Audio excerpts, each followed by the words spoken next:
बोल हरि बोल। निताई गौर प्रेमानंदे हरि हरि बोल। हरे कृष्णा। अनिरुद्ध प्रभु जी को पिन कर दो। हरे कृष्णा। तो आज की जो आप कथा में आप सभी लोगों का स्वागत है। और जो आज के जो हमारे वक्ता है श्रीमान अनिरुद्ध प्रभु जी, और आप सभी लोगों का सौभाग्य है। बहुत सारे भक्तों के मन में प्रश्न थे ना एक दिन कि प्रभु जी आप दोनों एक दिन कभी साथ में आओ, है ना। हमें पता ही नहीं चलता अनिरुद्ध प्रभु जी कौन है, संजय प्रभु जी कौन है। तो आज देखो आपका सौभाग्य उदित हो गया। हमारे प्रभु जी, अनिरुद्ध प्रभु जी हमारे सामने उपस्थित है। और जो लोग कहते हैं ना कि भक्ति भैया कैसे करें, घर गृहस्थी देखनी है, सब कुछ करना है, तो ये प्रभु जी आपके सामने हमारे साक्षात उदाहरण है। प्रभु जी सॉफ्टवेयर इंजीनियर है और लाखों में इनकी सैलरी है। मैं बता नहीं सकता यहाँ पे, लाखों में इनकी सैलरी है।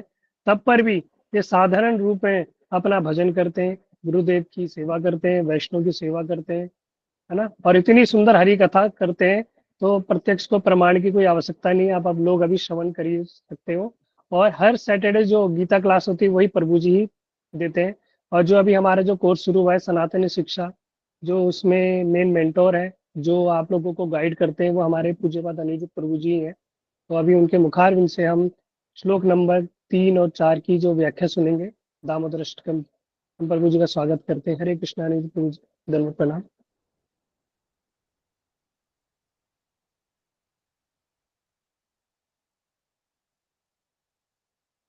हरे कृष्णा। प्रभु जी आवाज नहीं आ रही आपकी। हाँ मेरी आवाज। नहीं नहीं। हरे कृष्णा। मैं अनम्यूट करना भूल गया था। हरे कृष्णा हरे कृष्णा। हाँ ठीक है, ठीक है। पिन संजय कर दो प्रभु ने आपकी। कहा अतिशयोक्ति है, इतना नहीं कुछ नहीं, योग्यता नहीं है, बस गुरु वैष्णवों की कृपा से जो थोड़ा बहुत सीखा है समझा है, बस वो ही आपको दोहराने की सुनाने की कोशिश करेंगे। हरे कृष्णा। वंदेहम श्री गुरु श्रीयुत पदकमलम श्री गुरून् वैष्णवांश्च श्रीरूपं साग्रजातं सह गण रघुनाथान्वितं तं सजीवं साद्वैतं सावधूतं परिजनसहितं कृष्ण चैतन्य देवं श्री राधा कृष्ण पदा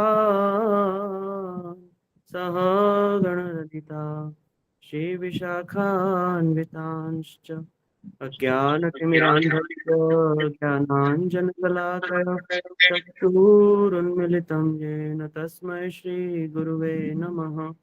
गुरुवे गौरचन्द्राय राधिकायै तदालय कृष्णाय कृष्णचैतन्यनाम्ने गौरद्विषे नमः।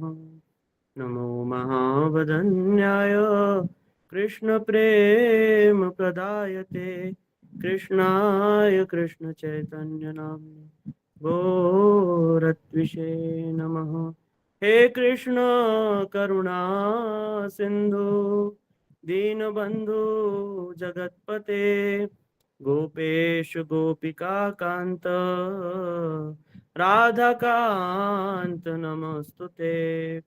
तप्त कांचन गौरांगी राधे वृंदावनेश्वरी वृषभानुसुते देवी प्रणमामि हरिप्रिये। भक्त्या विहीना अपराध लक्ष्यै क्षिप्तास्य कामादितरङ्गमध्ये कृपामयि त्वां शरणं प्रपन्ना वृन्दे नमस्ते चरणारविन्दम्। श्री कृष्ण चैतन्य प्रभु नित्यानंद श्री अद्वैत गदाधर शिवसादि गौर भक्त वृंद। हरे कृष्णा कृष्ण कृष्ण हरे हरे, हरे राम राम राम हरे हरे। सर्वप्रथम मैं मेरे गुरुपाद पद्म परम आराध्यतम आचार्य त्रिदंडी स्वामी अष्टोत्र शत श्री श्रीमद भक्ति वेदांत शिल श्रीधर गोस्वामी महाराज जी के चरणों में दंडवत प्रणाम करता हूँ।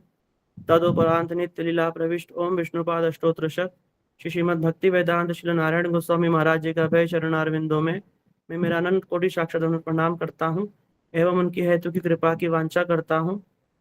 तदुपरांत समस्त रूपान गुरु परंपरा जयुक्त हो, सपार्षद प्रभुपाद सपार्षद गौरहरि जयुक्त हो। ऑनलाइन कथा के माध्यम से सुन रहे आप सभी वैष्णव वैष्णवी माता भाई बहन प्रभु, आप सभी के चरणों में यथायोग दंडवत प्रणाम स्वीकार हो। हरे कृष्णा। जैसा कि हम सभी जानते हैं, कार्तिक मास चल रहा है। इसके अधिष्ठात्री देवता और कोई नहीं, श्रीमती राधा रानी ही है। और इसको ऊर्जा व्रत भी कहा जाता है, क्योंकि इस व्रत को पालन करने से जो भक्ति रूपी ऊर्जा, जो भक्ति को पालन करने के लिए जिस शक्ति की, जिस ऊर्जा की आवश्यकता हमें होती है, वो इस व्रत में जो नियमों को पालन करके उस ऊर्जा को हम संग्रहित कर सकते हैं। और विशेष रूप से इस माह में भक्तों के अनुगत्य में धाम परिक्रमा करना, ठाकुर जी की लीलाओं का श्रवण करना, गान करना, और विशेष रूप से जो दामोदर अष्टकम हमारे पूज्यपाद राधाकांत प्रभु ने अभी बहुत सुंदर स्वर में अभी कीर्तन किया, ये जो कीर्तन है ये ठाकुर जी को बड़ा ही प्रिय है।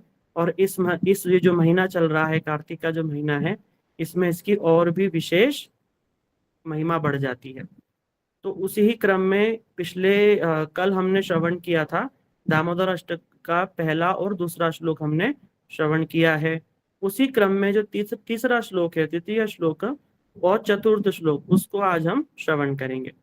तो तृतीय श्लोक में सत्यव्रत मुनि, ये सत्यव्रत मुनि बहुत ही महान और कृष्ण की लीलाओं का दर्शन करके और इस बड़ा ही सुंदर ये जो अष्टकम है इसका उन्होंने रचना करी है। तो इसमें वो अपने भाव किस प्रकार से भगवान के चरणों में व्यक्त कर रहे हैं, उसी का ही नाम ये दामोदर अष्टक है। ये दामोदर अष्टक मतलब 8 श्लोकों के माध्यम से जो सत्यव्रत मुनि हैं वो भगवान के चरणों में अपने जो भाव हैं, जो प्रेम है, उसको समर्पित कर रहे हैं। तो एक एक श्लोक में उन्होंने जैसे गागर में सागर भरा है, ऐसे उन्होंने बड़ा ही सुंदर भाव को प्रस्तुत किया है।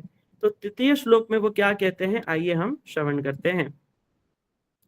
इति दृक् स्वलीलाभिर आनंद कुंडे स्वघोषनिमजन्तम् आख्यापयन्तम् तदीयेषु ताज्ञेषु भक्तिर्जिता त्वं पुनः प्रेमतस्त्वं शतावृत्ति वन्दे। नमामीश्वरं सच्चिदानन्दरूपं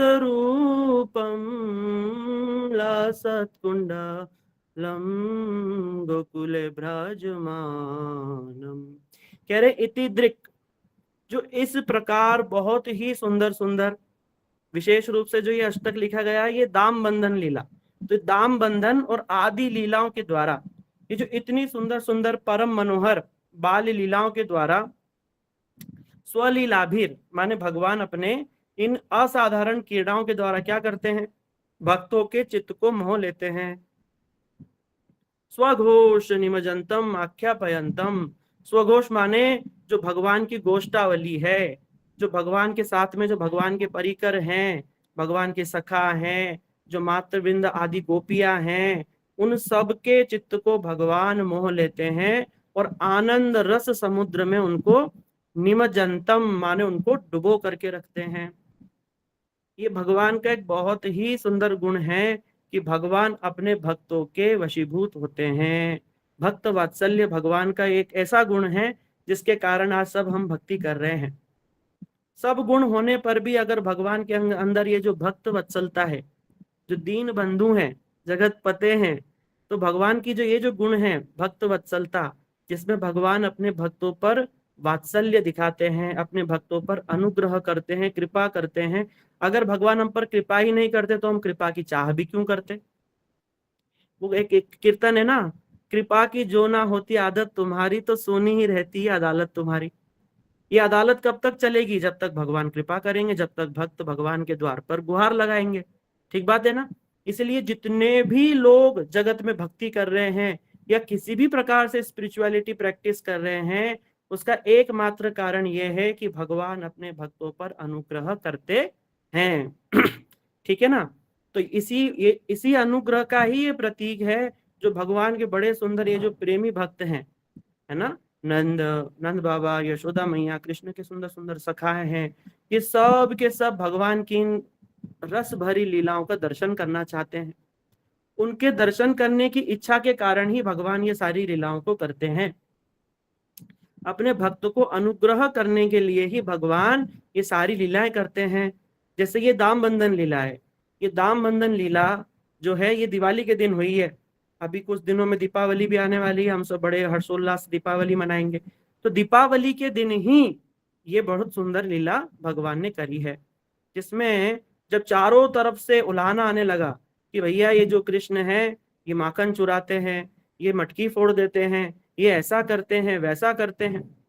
देखने से तो ऐसा लगता है कि भगवान उत्पात मचा रहे हैं, देखने से तो लगता है कि लोगों को कष्ट है, गोपियों को कष्ट है कि किसी की मटकी फोड़ दी भैया, किसी का माखन बिखेर दिया, खुद खाए तो खाए, कौवे को खिला दिया, बंदर को खिला दिया, वेस्टेज कर दिया। देखने से तो ऐसा लग रहा है कि जैसे भगवान क्या कर रहे हैं, उत्पात कर रहे हैं। लेकिन वास्तव में जो भक्त की अभिलाषा है वो ही भगवान पूरी कर रहे हैं। इसमें एक भी ऐसा कार्य नहीं जो भक्तों की चाह के अनुकूल ना हो।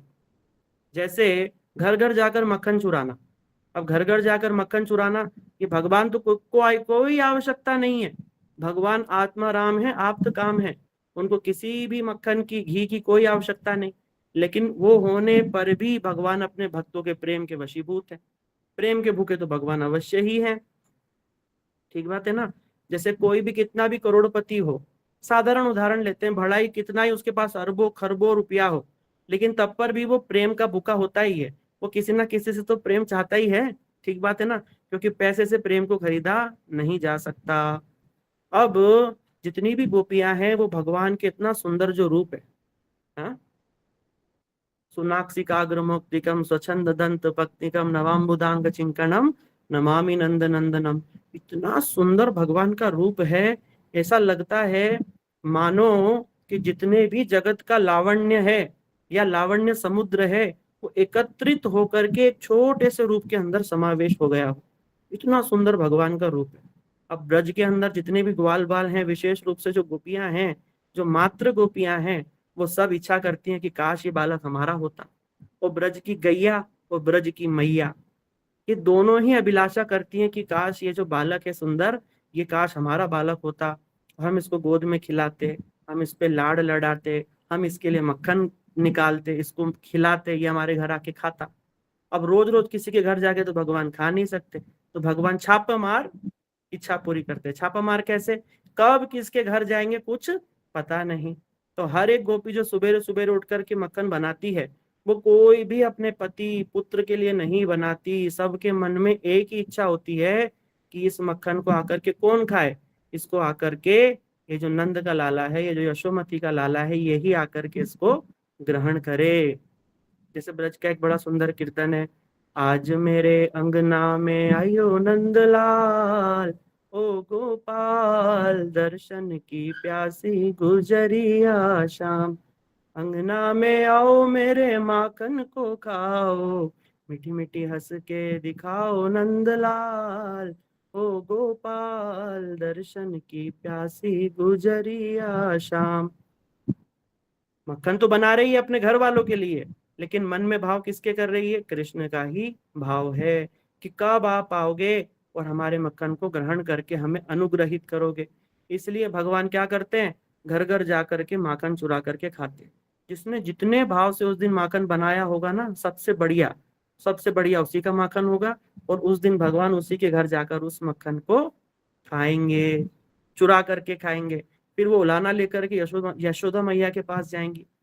इसका मतलब ये नहीं है कि वो उनका बड़ा नुकसान हो गया और वो यशोदा मैया से कंप्लेन कर रही है, नहीं। इसका मतलब ये है, जो भागवत के अंदर हमारे टीकाकार विष्णु चक्रवर्ती ठाकुर आदि ने बड़े सुंदर रूप में बताया कि वो यशोदा मैया के पास जाकर के जो उलाहना देती है ना, वो भगवान की लीलाओं का कीर्तन करती हैं। अरे यशोदा, देख तेरे लाला ने क्या करा, मेरे घर आकर के माखन रोज की रोज मटकी फोड़ देता है। चलो माखन चुराए खाए तो खाए, माखन खाने से क्या हानि है, ये तो अपने घर का ही है। लेकिन मेरे सास के समय की पुरानी मटकी फोड़ दवाई, मैंने उसको छुपा करके ऊपर रख दो ना, तो एक के ऊपर एक चढ़ करके मटकी उतार लेते हैं। ऊपर से अगर तुम जा करके अगर उसको पकड़ने की कोशिश करो कुछ करने की कोशिश करो तो दूर से भाग करके पत्थर भी मारता है, ढेला भी मारता है। इसलिए यशोदा तेरा लाला तो बड़ा बदमाश है। तो यशोदा मैया सुनती हैं और मन ही मन आनंदित होती है। देखना, जब छोटा बच्चा कोई शैतानी करता है तो उसकी कोई कंप्लेन करता है तो मन ही मन आनंद होता है माता पिता को, कह रहे वाह, अच्छा ऐसा करा ऐसा करा। और दूसरा ये है कि यशोदा मैया जो है ये सारी लीलाएं स्वयं जा करके नहीं देख पाती हैं, वो तो अपने घर में होती हैं। अब कृष्ण किसके घर में क्या लीला करके आए हैं यशोदा मैया को कैसे पता चलेगा? तो वो ही आकर के अनुकीर्तन करती हैं और यशोदा मैया के हृदय को और भी आनंदित करती हैं। तो इसी प्रकार इति आनंद कुंडे स्वघोष निजयंतम आख्यापयंतम तदीयेषु तज्ञेषु भक्तेर्जितत्वम पुनः प्रेम तस्तम शतावृत्ति वंदे। बोला तदीयेषु, जो भगवान के ऐश्वर्य ज्ञान से पूर्ण भक्त अथवा भगवान की अतिमर्त्य लीला मत, ये जो, अच्छा देखो, भगवान की लीला को, भगवान की दो प्रकार की लीलाएं होती है, एक ऐश्वर्य लीलाएं होती हैं और एक माधुर्य लीलाएं होती हैं। जो भगवान को तत्वतः जानते हैं, भक्तेर जी तत्वम, तत्वतः जानने पर भी वो जानते हैं कि ये सारे जगत के मालिक भगवान श्री कृष्ण हैं और सारा ऐश्वर्य उन्हीं का ही है, तब पर भी भगवान अपने भक्तों के साथ ऐसी सुंदर लीलाएं कर सकते हैं, गोबर में लोटपोट भी खा सकते हैं। ये जो जितनी लीला हम देख रहे हैं ना, ऐसा लग रहा है नरवत लीला, एकदम साधारण लीला, जैसे साधारण बालक होता है ना, भगवान ठीक वैसी ही लीला कर रहे हैं। लेकिन ये किनको भगवान ये लीलाएं दिखाएंगे या उनका अनुभूति कराएंगे या वो आस्वादन कराएंगे? जो तत्वविद हैं, भक्त हैं, प्रेमी भक्त हैं, जो भगवान के संपूर्ण ऐश्वर्य को भी जानते हुए ये जानते हैं कि भगवान ये मधुर लीलाएं करते हैं और ये मधुरता इतनी होती है कि ऐश्वर्य कहाँ गायब हो जाता है पता ही नहीं चलता। यद्यपि ऐश्वर्य है, अब आप सोचो, ब्रज के अंदर देखो, भगवान श्री राम ने ताड़का का वध करने के लिए क्या करा? तीर भी उठाया, धनुष भी उठाया और उस पर प्रत्यंचा भी चढ़ाई और वार भी किया और मंत्र भी बोला और ताड़का को मारा। भगवान ने ऐश्वर्य दिखाया। लेकिन यहाँ तो कृष्ण ने ताड़का से भी खतरनाक और बलवती पूतना को दो कोमल कोमल होकर फोटो से ही मार डाला। वो अपना स्तन ही नहीं छुड़ा पाई और 10,000 हाथियों का बल रखने वाली पूतना धड़ाम से गिर करके स्वाहा हो गई। तो ऐश्वर्य यहाँ ज्यादा है या कम है? ब्रज में ऐश्वर्य सबसे ज्यादा है, लेकिन वहां पर माधुर्य इतना है, जो भक्त हैं भगवान के, जो परिकर हैं, उनका कृष्ण के प्रति प्रेम इतना है कि वो ऐश्वर्य कहाँ गुम होकर के रह जाता है पता ही नहीं चलता। तो यहाँ पर सत्यव्रत मुनि कह रहे हैं कि ऐसे भगवान को मैं बार बार शतावृत्ति शत शत बार, सैकड़ों बार, करोड़ों बार मैं नमस्कार करता हूँ। कैसे भगवान? जो अपने भक्तों को आनंदित करने के लिए इतनी सुंदर मधुर लीलाओं का आस्वादन कराते हैं। तो ये दाम बंधन लीला, इसी प्रकार एक लीला में भगवान क्या करते हैं, ये ऐसा नरवत बालक की तरह लीला है ना कि साधारण जो ज्ञानी है वो तो इसमें भौचक्का होकर के रह जाएगा, वो कंफ्यूज हो जाएगा कि ये भगवान है भी कि नहीं है, थोड़ा कंफ्यूजन उसके मन में आ जाएगा। लेकिन जो भक्त हैं, जो प्रेमी भक्त हैं, उनके अंदर कभी भी ये संशय नहीं होगा और वो ही लोग इन सब लीलाओं के अधिकारी होते हैं। तो ये गूढ़ रहस्य जो है सनातन गोस्वामी जी इन श्लोकों के माध्यम से, जो उनकी टीका है उसके अंदर, वो दिग्दर्शनी टीका के अंदर बहुत सुंदर रूप में सनातन गोस्वामी जी इन लीलाओं के बारे में बता रहे हैं। ये सनातन गोस्वामी जी वो ही हैं जो सनातनी शिक्षा के अंदर जिन आचार्य के विषय में हम लोग चर्चा कर रहे हैं, उन्होंने ही इस जो दामोदर अष्टक है उसके ऊपर में टीका भी लिखी है। ठीक है, तो भगवान अपने भक्तों को मोहित करने के लिए अनेक प्रकार की लीलाएं करते हैं। जैसे दाम बंधन लीला हमने सुनाई है, इसमें जो सुन ही रहे हैं अभी, तो वही चल रही है। तो इसमें जब यशोदा मैया कृष्ण को मारने के लिए जब छड़ी उठा रही हैं, तो रुदंतम मुहुर नेत्रम युग्मम मृजंतम, और भगवान सिबक सिबक करके रो रहे हैं, त्रिरेखांक कंठा, बच्चा जब ऐसे सिसक सिसक के रोता है ना तो 3 रेखाएं बनती है कंठ पर, वो भी भगवान। सातांक नेत्रम, उनके नेत्र में वो यशोदा मैया के पिटाई का डर भी है, आतंक भी है, डरे हुए हैं कृष्ण और एकदम भयभीत होकर के और रोते रोते जो है वो समझो एकदम कारुणिक दृष्टि से यशोदा मैया की ओर देख रहे हैं कि मैया मेरे को छोड़ दे, मेरे को माफ कर दे। सोचो कि भगवान स्वयं, हाँ, षड ऐश्वर्य संपूर्ण इस जगत के सृष्टिकर्ता मालिक वो जो हैं ऐसी लीला कर रहे हैं। अब यहाँ पर प्रश्न ये उठता है कि भगवान ये लीला कर रहे हैं या वास्तव में भगवान डर गए, या वास्तव में डर गए। तो इसके उत्तर में कुंती महारानी के पास चलते हैं। आप सभी ने पांडवों की माता कुंती जी का नाम सुना होगा, वे भगवान की बड़ी सुंदर भक्त है। तो जब ये दामोदर लीला हो रही है ना, तब हम कुंती स्तुति में हम सुनते हैं भागवत में कि कुंती महारानी भी उस समय पर ब्रज में ही है। और ब्रज में क्यों है? क्योंकि जो रोहिणी मैया है, हाँ, वो वसुदेव जी की जो दूसरी पत्नी है, तो रोहिणी जो है उस समय ब्रज में ही है बलदेव की माता के रूप में। और ये जो देवकी है, ये जो कुंती है, ये वसुदेव की बहन है छोटी, तो ये अपनी भाभी से मिलने आई है ब्रज में।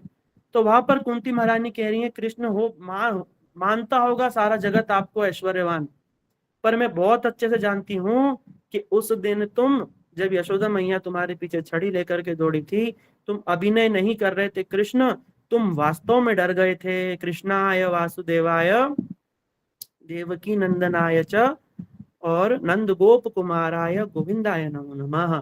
इसलिए मैं देवकी की क्या स्तुति करूंगी, मैं वसुदेव की क्या स्तुति करूंगी, मैं तो स्तुति करती हूँ उस यशोदा की। धन्य है वो यशोदा, हाँ, जिसने तुम्हें अपने वश में इतना वशीभूत कर लिया अपने प्रेम में कि उसकी छड़ी से तुम भयभीत हो गए। और मैं जानती हूं कि तुम उस दिन लीला नहीं कर रहे थे, नाटक नहीं कर रहे थे, तुम कृष्ण वास्तव में डर गए थे। देखो, भगवान इतनी अपनी लीलाओं में निमग्न हो जाते हैं कि भगवान अपनी भगवत्ता को भी भूल जाते हैं और भक्तों के प्रेम में इस प्रकार से वशीभूत होकर के भगवान लीलाओं को करते हैं। तो हम लोग इतने सौभाग्यशाली हैं कि ऐसी जो भगवान की लीलाएं हैं उनको हम लोग बैठ करके घर में ही सुन रहे हैं। इसीलिए जगत के अंदर तो बहुत सारे लोग हैं, कोई इस समय टीवी देख रहा होगा, कोई मोबाइल चला रहे होंगे, कोई घूम रहे होंगे, कोई क्या कर रहे होंगे, कोई क्या कर रहे होंगे, लेकिन आप सभी भक्त बैठ करके यहाँ पर ये भगवान की लीलाओं को सुन रहे हैं। तो आप लोग कोई भी साधारण नहीं, क्योंकि भगवान ने कहीं ना कहीं आपके चित्त को भी चुरा ही रखा है, तभी बिठा करके आप सबको अपनी लीलाएं श्रवण करा रहे हैं। हम कोई बोलने वाले नहीं, जैसे टेप रिकॉर्डर बजता है ना, उसी प्रकार बजने वाले एक टेप हम हैं। लेकिन जितने भी लोग ये सेवा में लगे हुए हैं कि ये कथाएं आप तक पहुंचा रहे हैं, विशेष रूप से जो हमारे परम गुरुदेव नित्य लीला प्रविष्ट ओम विष्णुपाद अष्टोत्र शत श्री श्रीमद भक्ति वेदांत नारायण गोस्वामी महाराज जी, उन्होंने इन लीलाओं का बार बार अनेकों समय कार्तिक में गान किया है और बड़े सुंदर रूप में गान किया है। और उनकी बड़ी दिली इच्छा थी कि ये जो भगवान की मधुर लीला है ना, ये सबके कानों तक जाए, और आपके कानों तक वो आ रही है। तो कहीं ना कहीं उनकी जो मनोभीष्ट है, उनकी जो इच्छा है, वो भी पूर्ण हो रही है। भाई बहुत से लोग हैं जो वृंदावन धाम नहीं आ सकते कार्तिक में, या जो परिक्रमा आदि में भी नहीं आ सकते, तो घर बैठ बैठ करके सुनने की सुविधा यहाँ पर उपलब्ध है और आप लोग सुन रहे हैं। इसी प्रकार एक और बहुत सुंदर लीला है जिसमें भगवान ने एक फल वाली के चित्त को भी चुराया। तो जो फल वाली है, देखो यहाँ पर भगवान कृपा करेंगे कब, ये एक विशेष बात है। भगवान ने अपने भक्तों पर कृपा तो कर रहे हैं, पर करेंगे कब, ये एक प्रश्न है। एक फल वाली के कथा के उदाहरण से हम लोग समझते हैं। तो ब्रज में एक मथुरा मंडल की फल वाली, उसने कृष्ण के विषय में बड़ा सुना कि अरे तुम्हें पता है, ब्रज के अंदर, गोकुल के अंदर बड़ा सुंदर एक बालक है, जो ब्रजराज है ना, नंद बाबा, उनके घर में जन्म लिया है। तो इतना मनोहर बालक है कि अगर उसका एक बार दर्शन हो जाए ना, समझो सुध बुध सब खो करके रह जाओगे। फल वाली बोली अच्छा, इतना सुंदर बालक है, मैं अवश्य उस बालक का दर्शन करने जाऊंगी। अब फल वाली थी, काम धंधा भी करना है, तो क्या किया, उस दिन जा करके जो सबसे बढ़िया बढ़िया फल थे, आम, अमरूद और जामुन, और क्या होता है पपीता और सेब, और जितने सुंदर सुंदर मीठे मीठे फल हो सकते थे ना, उस सब को टोकरी में बड़ा सुंदर धोकर सजा करके और सिर पर रख करके वो गोकुल की गलियों में नाव से पार करके आई। मथुरा से नाव से पार करके गोकुल आई और गोकुल की गलियों में घूम घूम करके आवाज लगा रही है, अरे फल ले लो फल, आम ले लो आम, है अमरूद ले लो अमरूद। और बातों बातों में लोगों से पूछ रही है, अरे यहाँ नंदराय का घर कहाँ पर है, किसी ने बताया उस दिशा में जाओ। उस दिशा में भी जा रही है, फल वाले की आवाज भी लगा रही है और बहुत सुंदर स्वर में आवाज लगा रही। आवाज लगाते लगाते अब गांव में किसी ने कुछ लिया नहीं, और नंद बाबा के द्वार पे आ गई, बहुत आवाज लगाई, अरे फल ले लो फल, फल ले लो फल। लेकिन किसी ने सुना ही नहीं।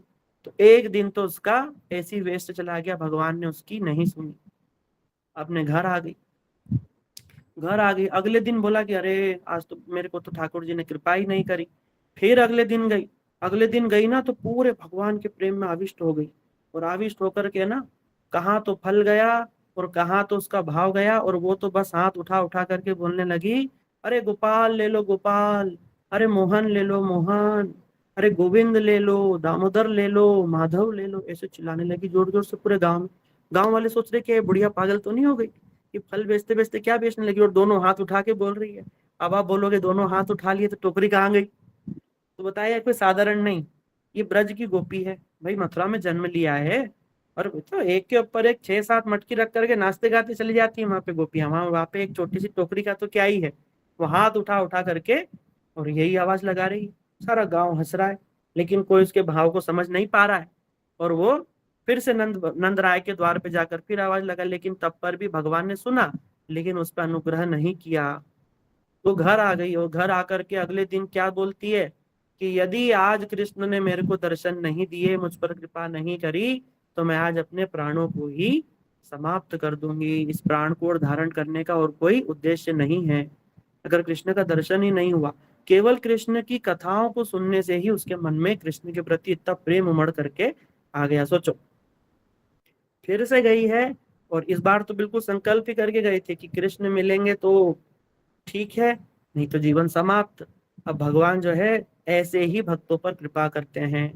डू एंड डाई सिचुएशन में जो लोग भगवान की भक्ति करते हैं ना, कि कृष्ण हमें मिलेंगे ही मिलेंगे, कृष्ण के सिवाय और कुछ नहीं चाहिए, कृष्ण के इतर और कोई वस्तु हमें नहीं चाहिए, तब जाकर के ही भगवान कृपा करते हैं। अन्य अभिलाषिता शून्यम ज्ञान कर्माद्यनावृतम आनुकूल्येन कृष्णानुशीलनम भक्तिरुत्तमा, वहीं पर ही भगवान कृपा करते हैं। तब जैसे ही फल लेकर के आई है, और कृष्ण ने पहले ही बार में उसकी आवाज सुन ली, और सुन करके और देखा कि भैया गेहूं के बड़े बड़े ढेर, नंद बाबा तो भैया राजा हैं, घर में अनाज की कोई कमी नहीं, और उठा करके गेहूं की मुट्ठी ले जा करके, और वो जो फल वाली भी है ना, वो भी जानबूझ करके ना सारे बच्चों को आकर्षित करने के लिए क्या बोलती है, अरे मीठे मीठे फल ले लो, अरे आम ले लो, रसीला अब देखो, ताकि बच्चों के मुंह में पानी आए। देखो आजकल के तो सोसाइटीज का जमाना आ गया है, अब तो सोसाइटी का चौकीदार किसी फेरी वाले को अंदर ही नहीं आने देता।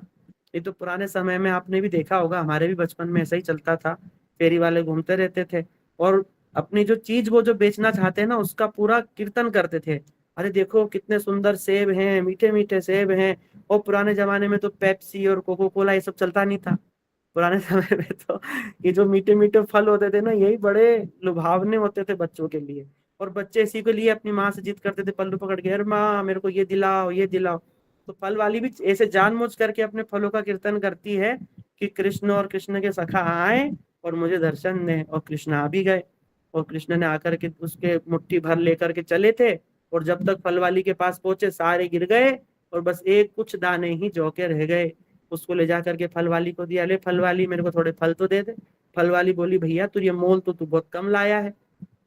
बोले, अरे फल वाली, मेरी माँ मेरे को दिन भर है इतना कुछ खिलाती है, वो तो मुझसे कभी कोई दाम लेती नहीं, और मैं तो तेरे लिए लेकर के आया तो भी तू मुझसे को देती नहीं है। बोला, फल वाली लगता है तो अच्छी नहीं है। फल वाली बोली, अरे देख लाला, मैं तो बहुत गरीब हूँ और छोटी निम्न जाति की भी हूँ, तुम राजा ठहरे हैं, मैं तुम्हें सब फल दे दूंगी अगर तुम मुझे एक बार मैया कह दे, मेरी गोद में बैठकर एक बार मुझे मैया कह दे, सारे फल तेरे हो जाएंगे। और फल वाली तो कृष्ण के रूप को देख करके तो समझो पागल सी ही हो गई थी।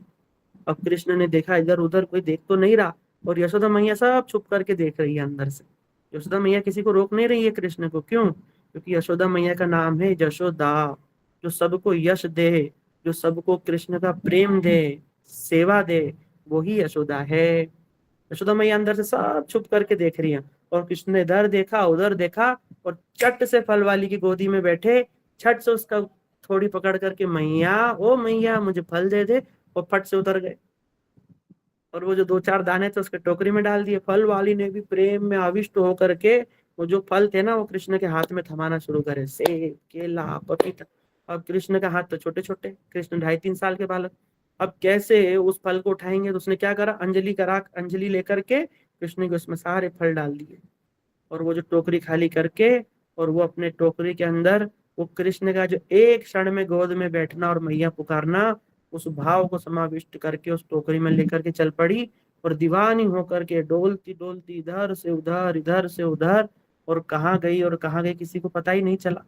जब यमुना किनारे पहुंची तो देख रही है कि टोकरी तो बहुत भारी हो गई, टोकरी तो खाली कर दी थी, टोकरी इतनी हैवी कैसे हो गई। नीचे उतार करके देखा तो उसमें हीरे माणिक ज्वारा जितने अनमोल रत्न होते हैं ना, वो सब से टोकरी भरी हुई थी। उसने बोला, कृष्ण तुमने जो अपने प्रेम के जो दो बोल मेरे को जो मैया बोल दिया, उसके आगे मेरे को अभी जगत की और कोई भी वस्तु नहीं चाहिए। को कांच को मणि महान, कृष्ण के प्रेम आनंद मधुर रूपी जो मणि है उसके सामने तो ये सब हीरे मोती सब कांच के जैसे हैं। वो सब उठा करके यमुना में फेंक दिया और कृष्ण के प्रेम में दीवानी पागल होकर के उसके बाद उस फल वाली का कहीं नहीं पता चला। तो उसमें गुरुदेव बोलते हैं वो कहाँ गई, भगवान के धाम को ही चली गई। तो भगवान इस प्रकार जो अपने आप को भगवान के चरणों में समर्पित कर देते हैं, भगवान अपनी लीलाओं के द्वारा उनको और वशीभूत करते और आनंदित करते, उनके प्रेम का वर्धन ही करते जाते हैं। इसीलिए किसी भी आप देखो भागवत उठा करके जितने भी भक्त हुए, उन्होंने किसी ने भी किसी प्रकार की मुक्ति का नहीं मांग करी है। ना किसी ने स्वर्ग चाहा है, ना अपवर्ग चाहा है। चाहा है तो क्या चाहा है कि हम भक्तों के संग में भगवान की इन लीलाओं का कथयंतश्च माम नित्यम तुष्यन्ति च रमन्ति च, भगवान की इन कथाओं को सुन सुन करके उसी में ही रमन करते रहें।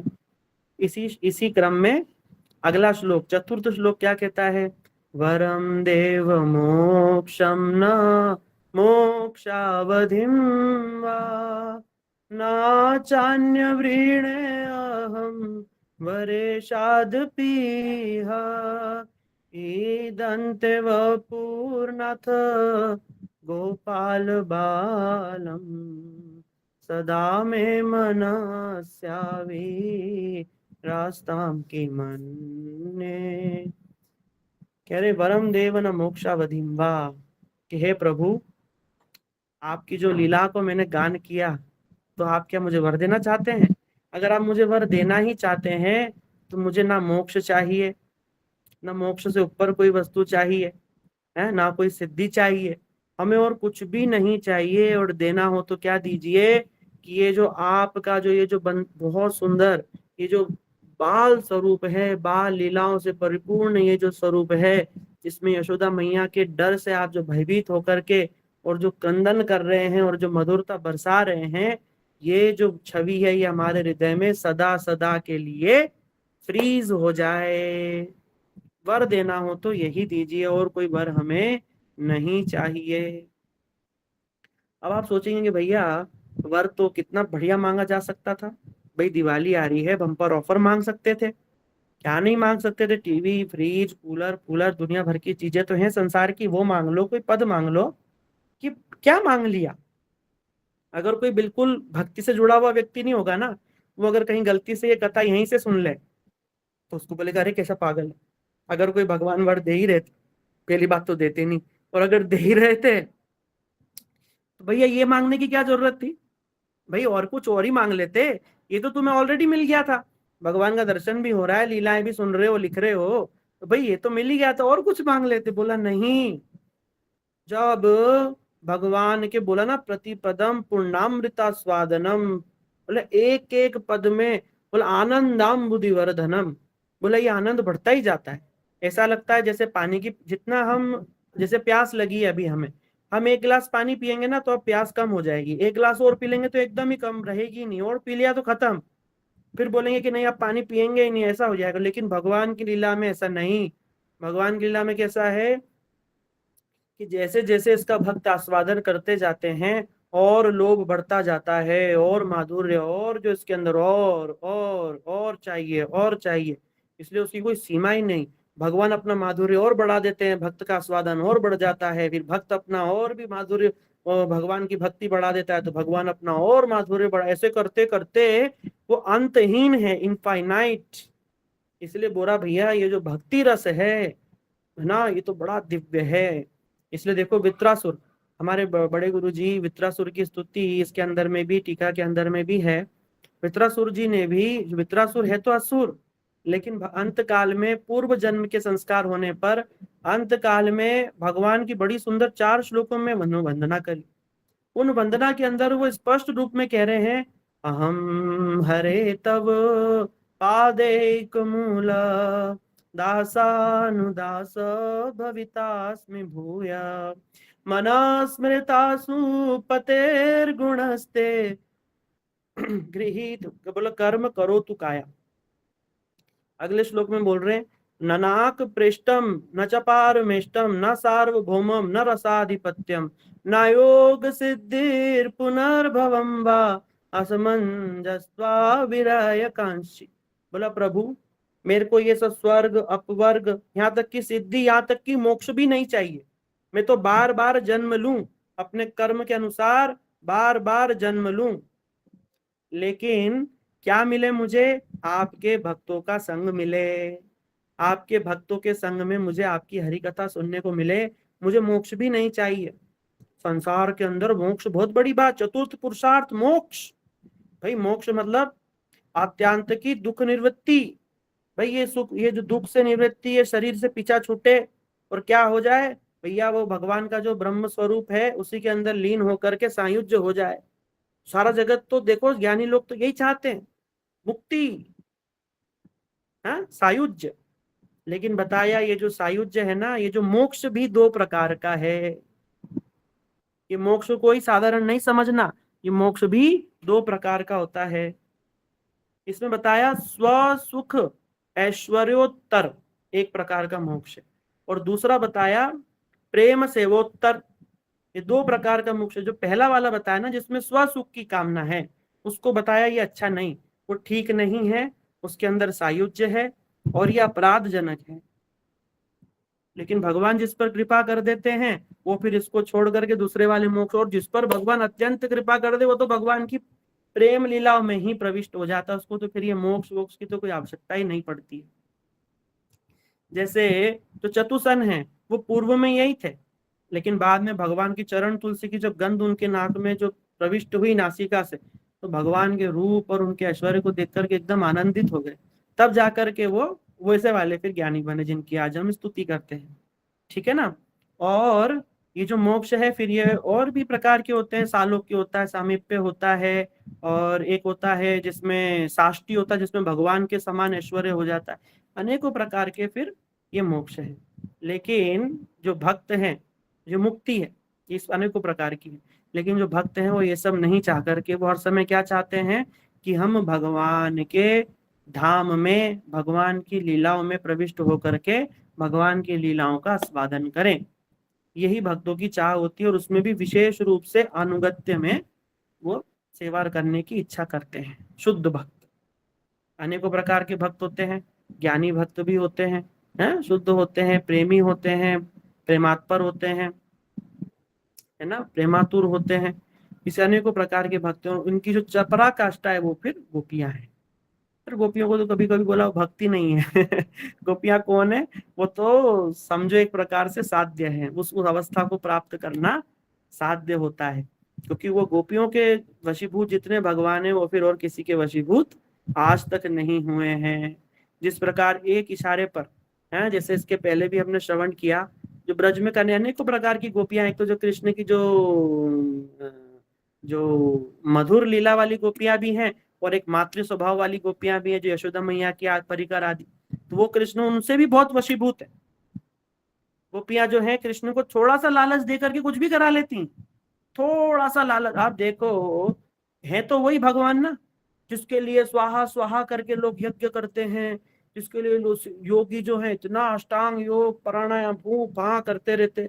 कुछ लोग यज्ञ कर करके मुंह पूरा काला हो जाता, लेकिन तब पर भी भगवान यज्ञ पुरुष के रूप में भी दर्शन देते नहीं। और वो ही सेम भगवान, बल्कि पराकाष्ठा टॉप मोस्ट, वो भगवान जो है गोपियों के इतने वशीभूत है कि एक लड्डू दिखा करके गोपियां बोलती है, अरे कृष्ण जरा नाच के तो दिखाना, और कृष्ण बड़ा ठुमक ठुमक करके नाच करते हैं, थोड़ा सा मक्खन दिखा करके, और गोपियां जो है कृष्ण को थोड़ा भड़का देती है, अरे कन्हैया ऐसा लगता है कि दाऊ ज्यादा मक्खन खा रहा है, और दाऊ देखो कैसा लाल चट और एकदम पहलवान हो गया है, वो कृष्ण तुम तो थोड़े कमजोर हो। कृष्ण बोलते हैं, अरे नहीं, मैंने भी खूब मक्खन खाया है, यशोदा मैया का तो खाया, और तुम्हारा भी सब चुरा चुरा करके खाया। तुम चाहो तो मल युद्ध करा लो, और कृष्ण और बलराम को आपस में मल युद्ध करा देती है, मक्खन का लालच देकर, लड्डू का लालच देकर के। और कृष्ण और बलराम भी ऐसा साधारण नहीं, जैसे मल्ल योद्धा लड़ते हैं ना, एकदम मल्ल युद्ध, एकदम ठोक करके, एकदम ऐसे करके, जैसे स्टाइल होता है ना धोबी पछाड़ मारना। ऐसा लगता है कि कृष्ण जो है उन्होंने बलराम को एकदम हरा ही दिया, और बलराम जो है वो ऐसे पलट करके गिर ही गए, लेकिन कमर जमीन पर लगी नहीं, पैर से रोक दिया, और सब ताली बजा करके सब आनंदित हो रहे हैं। माने आप सोचो कि ये लीला कर कौन रहा है, कोई साधारण बालक नहीं, ये लीला को करने वाले स्वयं भगवान हैं, ईश्वर परम कृष्ण हैं। इसीलिए ये जो भगवान की लीलाओं को गायन क्यों कर रहे हैं सत्यव्रत मुनि, सब लोग भगवान की और ब्रजवासियों की महिमा को क्यों गाते हैं, क्योंकि भगवान अपने भक्तों के वशीभूत हैं, और जो भगवान के भक्तों का गुण गाते हैं भगवान उस पर अवश्य ही कृपा करते हैं, क्योंकि अहम भक्त पराधीना ही स्वतंत्र ही द्विज साधु भी ग्रस्त हृदयो। इतना टाइम हो गया है, अच्छा अभी तो बहुत टाइम है, नहीं ज्यादा टाइम नहीं, थोड़ा ही बचा है। अभी संजय है प्रभु, टाइम है प्रभु जी। संजय कोई प्रभु। नहीं, आप हाँ 10-15 मिनट और ले सकते हो, कोई दिक्कत नहीं। अच्छा अच्छा, ठीक है। तो भक्त यहाँ पर बताया कि भगवान हर समय अपने भक्तों के ही प्रेम में वशीभूत है। इसलिए आप देखो, भगवान की भक्ति करने का आदेश दिया गया है, लेकिन कैसे? प्रथमं तुम गुरु पूज्य ततश्चैव मार्चनम कुर्वम सिद्धिमिवाप्नोति ही अन्यथा निष्फलम भवेत्।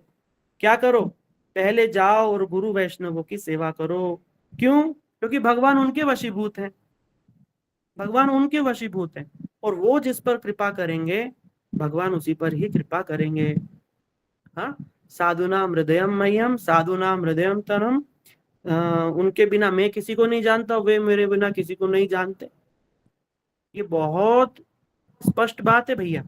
अगर हमें भक्ति करना है तो सीधा सीधा ये मान करके चलो, भक्तिस्तु भगवत भक्त संगेन परिजायते। भगवत भक्ति हमको कहाँ मिल सकती है? जो भगवान के ऑलरेडी जो भक्त हैं उन्हीं की कृपा से हमें भक्ति मिल सकती है। आज हम बैठे हुए हैं, हमारे और अन्य अन्य जितने भी गुरु भाई सब भजन कर रहे हैं या जो भी कर रहे हैं, सब वैष्णवों की कृपा के बिना कोई भी भक्ति नहीं कर सकता है। आज हम भी भक्ति कर रहे हैं, हम पर हमारे ऊपर कृपा करने वाले बहुत लोग हैं, जिनकी कृपा से हमने थोड़ा थोड़ा जाना। वो कोई हमें धाम ले गया, किसी ने हमें थोड़ा बताया, किसी ने हमें ये बताया कि अरे भैया एकादशी ऐसे करनी चाहिए, वो सबने हमारी हेल्प करी है। जैसे आज हम आपकी हेल्प कर रहे हैं ना, जैसे कल एकादशी, आप सबको कह रहे हैं भाई एकादशी रखो, एकादशी रखना बहुत आवश्यक है। एकादशी के दिन ही जो अम्बरीश महाराज थे वो पारण कर रहे हैं, और दुर्वासा ऋषि ने आकर के उनको बोला कि हम स्नान करके आते हैं, हमारे को पवा करके फिर अपना व्रत खोलो। स्नान करने गए तो इतना टाइम लगा दिया, पारण का समय निकलता जा रहा है। उन्होंने सोचा क्या करें क्या नहीं करें, निर्जला व्रत रखते थे। मंत्रियों ने सलाह करी भैया निर्जला व्रत है, थोड़ा सा चरणामृत ले लो तो व्रत खुल भी जाएगा, और अन्न नहीं लिया तो नहीं भी खुलेगा। अम्बरीश महाराज जी ने भैया व्रत की मर्यादा का पालन करते हुए, क्योंकि वो एकादशी को लेकर के बिल्कुल सिंसियर है, एकादशी व्रत को नहीं तोड़ सकते हैं वो, इसलिए उन्होंने ले लिया चरणामृत। और दुर्वासा ऋषि ने आकर के और त्रिजटा प्रकट कर दी, और वो कृत्या जो है वो मारने को दौड़ी है। और अम्बरीश महाराज ने बोला भले ही मेरा प्राण चला जाए पर एकादशी व्रत में नहीं। और मेरा वास्तव में दुर्वासा ऋषि के चरणों में अपराध हो गया कि एक साधु मेरे द्वार पे आए, उनको भोजन कराए बिना मैंने पारण कर लिया, और हाथ जोड़ करके एकदम शांत, किसी प्रकार का उद्विग्नता नहीं, बिल्कुल गंभीर शांत। और भगवान जो है वो दुर्वासा जी पर ही रुष्ट हो गए। भगवान ने चक्र फेंका कि मेरे इतने महान भक्त के ऊपर में तुमने ये जो कृत्या जो खा जाती है वो छोड़ दिया। और सुदर्शन ने आकर के कृत्या को काट दिया, और सुदर्शन अब दुर्वासा ऋषि जी के पीछे दौड़ रहा है। दुर्वासा जी दौड़ते दौड़ते ब्रह्मा जी के पास गए, ब्रह्मा जी बोले भैया हम कुछ नहीं कर सकते, तो नारायण अस्त्र है। शिव जी के पास गए, बोला मैं तो आपका अंश हूं दुर्वासा। शिव जी भी बोले भैया हम नहीं कुछ कर सकते, आप क्या करो, जिसका अस्त्र उसी के पास जाओ। नारायण के पास में गए, नारायण बोला भैया तुम मेरे पास में आए हो, मैं तुमको क्या लगता है मैं स्वतंत्र हूँ, कुछ भी कर सकता हूँ? नहीं, मैं स्वतंत्र तो हूँ, लेकिन तब पर भी मैं मेरे भक्तों के अधीन हूँ, और तुमने मेरे भक्त के चरणों में अपराध किया है। कांटा तुमने पैर में लगाया है और सिर से निकालने आए हो, जहां से कांटा लगा है वहीं से ही निकलेगा, जाओ जाकर अम्बरीश से ही माफी मांग। और अम्बरीश महाराज के पास आकर के दुर्वासा जी हाथ जोड़ करके जब क्षमा मांगने लगे तो अम्बरीश महाराज जी ने जो है दुर्वासा जी के चरणों में ही प्रणाम किया और सुदर्शन चक्र से प्रार्थना करी कि इन्हें छोड़ो, और सुदर्शन जी वहां से अंतर्ध्यान हो गए। यहाँ पे दुर्वासा जी जो है उनके विषय में ऐसा मत सोचो वो भगवान की लीला में अनुकूलता प्रदान कर रहे, सहयोग कर रहे। दुर्वासा जी महान भक्त हैं और वो भगवान के भक्तों का ऐश्वर्य जगत में बढ़ाते हैं।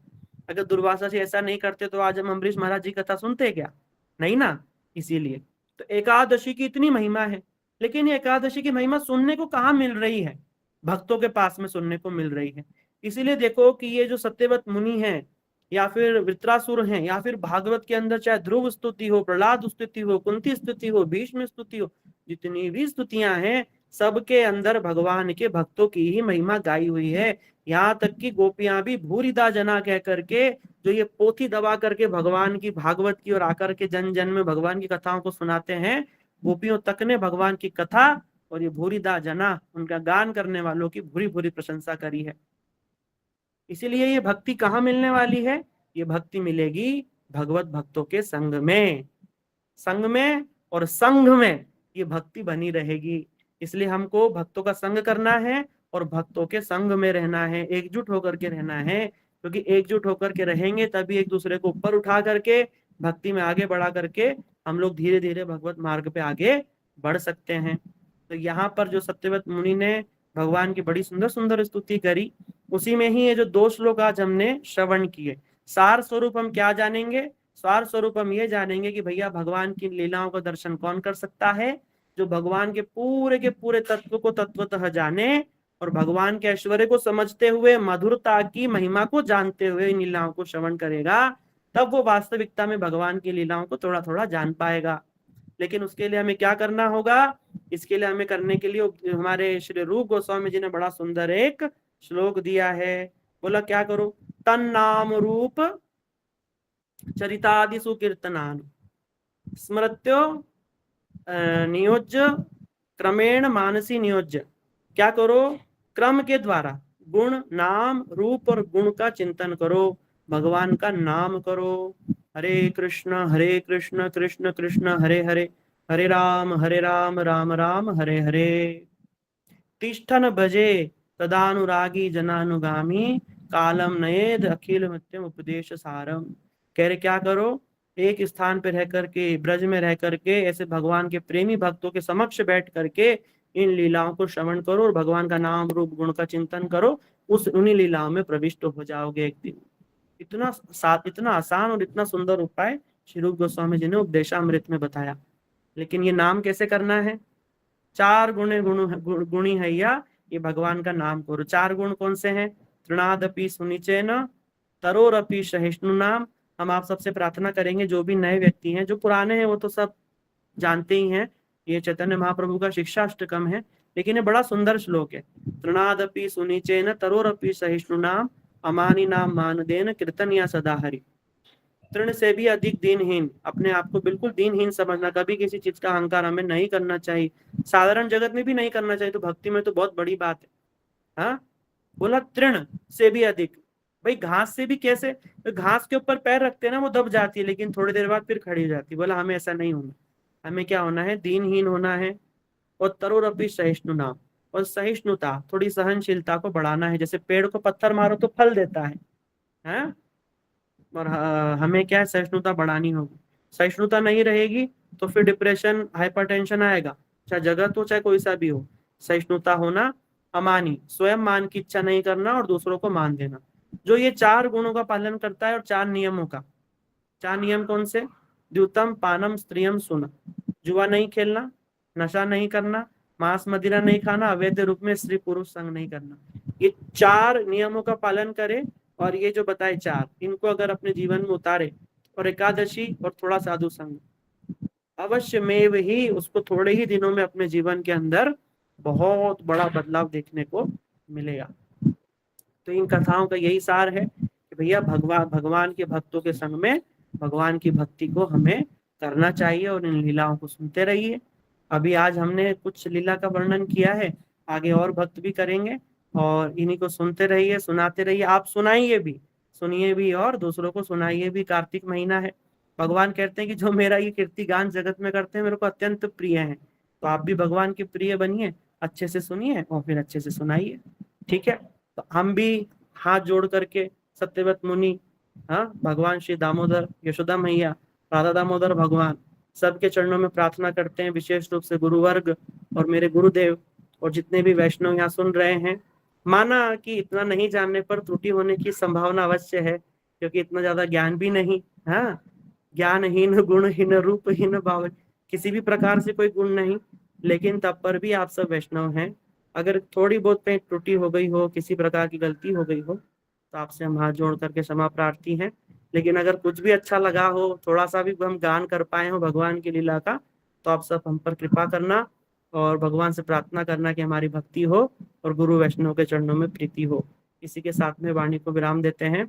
वांछा कल्पतरुभ्यश्च कृपा सिंधुभ्येव च पतितानां पतितानां पावनेभ्यो पावनेभ्यो वैष्णवेभ्यो। हरे कृष्णा। अनिरुद्ध प्रभु जी, दंडवत प्रणाम। बहुत सुंदर, मतलब इतना आनंद आया, इतना आनंद